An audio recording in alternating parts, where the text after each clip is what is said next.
you are going to set the life to 5. That means the player already have 5 life at the beginning. So now, let's have a look. If I start to click go, and now actually the initial life is 5. For every time when this cat touches, the number of touches will increase, but now so far I not yet set any programs to decrease the life.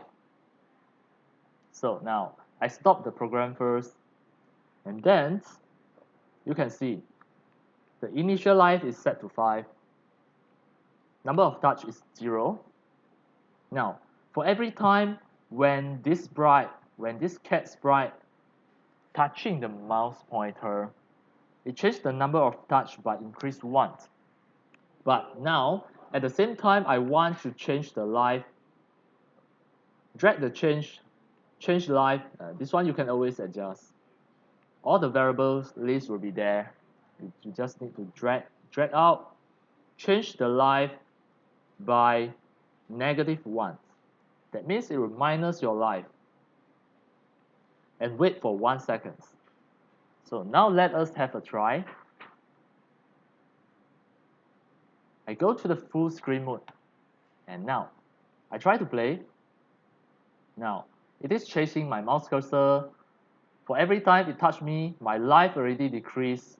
Now decreased to 3, now to 2, 1, and 0 should be game over, but now it keep on decreasing again, and the number of touches will also keep on increasing.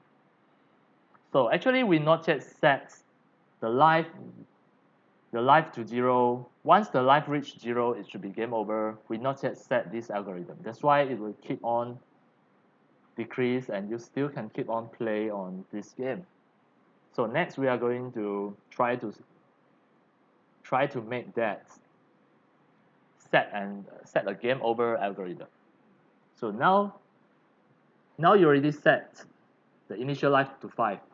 It will decrease for every time it touched by the sprite, and also number of touch will increase by 1. That's all.